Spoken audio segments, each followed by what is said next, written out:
اور اس وقت شہباز شریف صاحب بھی یہی بات کرتے تھے کہ ہم ان کو انصاف دلائیں گے.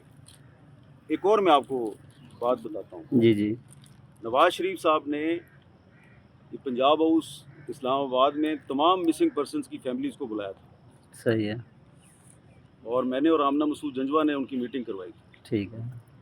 وہاں پر انہوں نے ان سے وعدہ کیا تھا, ہاتھ میں انہوں نے فلسطین میں جو مسنگ پرسنز ہیں نا ان کی تصویر پکڑ لی نواز شریف نے, اچھا. اور کہا کہ یہ جو کام اسرائیل فلسطین میں کر رہا ہے وہ پاکستانی ریاست یہاں کیوں کر رہی ہے. ٹھیک ہے, اور انہوں نے وعدہ کیا کہ میں وزیر اعظم بن کے یہ مسئلہ حل کروں گا. پھر وہ وزیر اعظم بن گئے, پھر انہوں نے مسئلہ حل نہیں کیا. سارے سیاستدان. تو بس یہاں پہ آپ اپنی کہانی ختم کریں. Thank you very much. بالکل, یہ اس وقت نیشنل پریس کلب اسلام آباد کے باہر موجود ہیں. یہاں پر بلوچ یکجہتی کمیٹی کے جو ہیں وہ ممبران یہاں پر موجود ہیں, اور حامد میر بھی اس وقت یہاں پر موجود ہیں, اور ان کی جو لیڈر تھیں جو اپنا مارنگ بلوچ, وہ جو ہیں وہ بھی اس وقت پابند سلاسل ہیں. اور یہ آپ اس وقت دیکھ سکتے ہیں کہ یہ پریس کلب کے باہر جو ہے یہ خواتین آج سے جو ہے 2 روز قبل بھی یہاں پر موجود تھیں, اور ان کو جو ہے یہاں پر احتجاج بھی نہیں کرنے دیا جا رہا, اور اسی حوالے سے جو ہے یہاں پر ان کو آج ٹینٹ بھی نہیں لگانے دیا گیا احتجاج کے لیے. یہ آپ دیکھ سکتے ہیں اس وقت جو بلوچ خواتین ہیں وہ یہاں نیشنل پریس کلب اسلام آباد کے باہر موجود ہیں. حامد میر یہاں پر موجود ہیں اظہار یکجہتی کے لیے, اور جو ہے اس کے ساتھ ہی جو ہے ایمان مزاری بھی یہاں پر موجود ہیں ان کے ساتھ اظہار یکجہتی کے لیے. ان کا جو مین پرپز ہے, جو مقصد ہے, وہ یہی ہے کہ ہمارے کیسز لگائے جائیں اور ہمارے جو لوگ ہیں ان کو جو اس وقت پابند سلاسل ہیں ان کو جلد از جلد انصاف فراہم کیا جائے, اور جو جبری گمشدہ لوگ ہیں ان کے حوالے سے بھی جو ہے وہ کیسز لگائے جائیں. اس وقت یہاں پر حامد میر موجود ہیں, ان سے بھی بات کریں گے, اور ساتھ ساتھ ایمان مزاری موجود ہیں, ان سے بھی بات کریں گے, اور جانتے ہیں کہ یہاں پر جو یہ بلوچ خواتین موجود ہیں ان کے کیا مقاصد وہ یہاں لے کر آئی ہیں, اور ایمان مزاری اور حامد میر جو ہے وہ یہاں پر اظہار یکجہتی کے لیے جو پہنچے ہیں وہ کیا سمجھتے ہیں.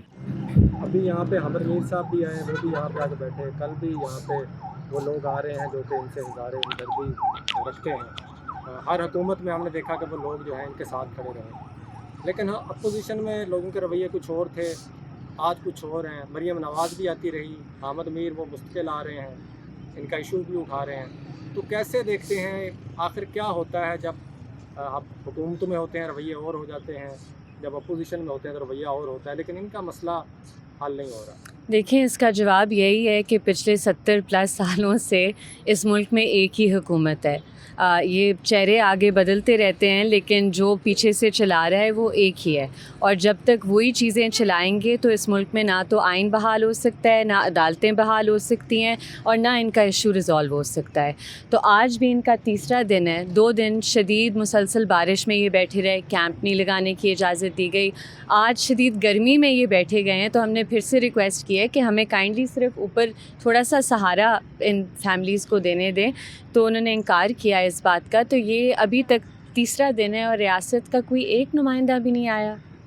تو گزشتہ جو روز ہے وہ بھی آپ کی یاد دہانی پہ جو ہے ان کو یہاں سے یہ احتجاج جو ہے ریموو کر دیا گیا تھا یہاں سے, تو آج پھر آئی ہیں اور آپ بھی ساتھ آئی ہیں, تو آج بھی کیا آپ کسی یاد دہانی پہ جو ہے ان کو یہاں سے میں وضاحت کر دوں تھوڑی سی کہ پہلے دن جب یہ ادھر آئے تھے تو شام کو جب اپوزیشن لیڈرز کی ادھر پریس کانفرنس ہوئی تھی تو اس کے بعد وہ ادھر اس کیمپ میں آئے تھے, کافی دیر ادھر بیٹھے رہے, مذاکرات میں بھی شریک ہوئے. اور کیونکہ بارش اس پوری رات بارش ہو رہی تھی, 11:30 بجے رات کے ادھر سے اٹھے ہیں, اور یہ اس لیے اٹھے ہیں کیونکہ جب اپوزیشن لیڈرز آئے تھے انہوں نے ان سے ریکویسٹ کی تھی کہ ہمیں بہت تکلیف ہو رہی ہے دیکھ کر ان بلوچ ماؤں کو, چھوٹی چھوٹی بچیوں کو جو بھیگ گئی ہیں بارش میں, تو کائنڈلی آج آپ ڈسپرس کر جائیں. تو انہوں نے ڈسپرس کیا, لیکن اب تیسرا دن ہے, یہ آج پھر سے ادھر ہیں.